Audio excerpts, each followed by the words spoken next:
অসমীয়া ছবি জগতৰ প্ৰথমখন কথাছবিৰ নাম হ'ল জয়মতী। এই কথাছবি নিৰ্মাণ কৰে ৰূপকোঁৱৰ জ্যোতিপ্ৰসাদ আগৰৱালাই। জাৰ্মানীত চলচ্চিত্ৰ নিৰ্মাণৰ প্ৰশিক্ষণ লৈ অহা জ্যোতিপ্ৰসাদ আগৰৱালাদেৱে তেজপুৰৰ ওচৰৰ ভোলাগুৰি চাহ বাগিচাত চিত্ৰবন নামেৰে ষ্টুডিঅ' এটি সাজি লৈ তাত জয়মতীৰ দৃশ্যগ্ৰহণ কৰিছিল। পিছত সম্পাদনাৰ কাম লাহোৰৰ ষ্টুডিঅ'ত কৰে। এই জয়মতী ছবিৰ উৎস লক্ষ্মীনাথ বেজবৰুৱাৰ জয়মতী কুঁৱৰী নাটক। এই ছবিৰ কাহিনী অতীত গৌৰৱৰ কাহিনী। কলকাতাৰ ৰাওনাক প্ৰেক্ষাগৃহত, যাক এতিয়া জ্যোতি থিয়েটাৰ নামেৰে জনা যায়, তাত ছবিখনৰ প্ৰথম দৰ্শনীৰ আয়োজন কৰিছিল 1935 চনৰ 10 মাৰ্চ তাৰিখে। ছবিখনে গুৱাহাটীত মুক্তি লাভ কৰে 1935 চনৰ 20 মাৰ্চ তাৰিখে কুমাৰ ভাস্কৰ নাট্যমন্দিৰত।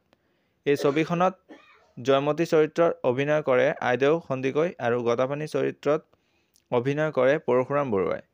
প্ৰথম অসমীয়া ছবিৰ কাৰণে জয়মতীৰ প্ৰতি ৰাইজৰ আগ্ৰহ আছিল অসীম।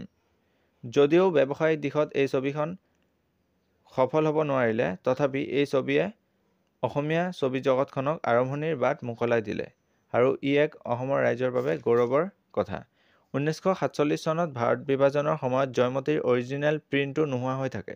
কিন্তু 1995 চনত মুম্বাইৰ কোনো এখন ষ্টুডিঅ'ত এই অৰিজিনেল প্ৰিণ্টটো উদ্ধাৰ হয়। কিন্তু আচৰিত ধৰণৰ কথা যে ইমান বছৰ পিছতো এই অৰিজিনেল প্ৰিণ্টটো কোনো ক্ষয়ক্ষতি নোহোৱাকৈ উদ্ধাৰ হয়, আৰু এই অৰিজিনেল প্ৰিণ্টটো উদ্ধাৰ কৰে অৰ্ণৱজান ডেকাই। এনেকৈ জয়মতী কথাছবিৰ জৰিয়তে অসমীয়া ছবি জগতৰ বাট মোকলাই দিয়ে ৰূপকোঁৱৰ জ্যোতিপ্ৰসাদ আগৰৱালাদেৱে।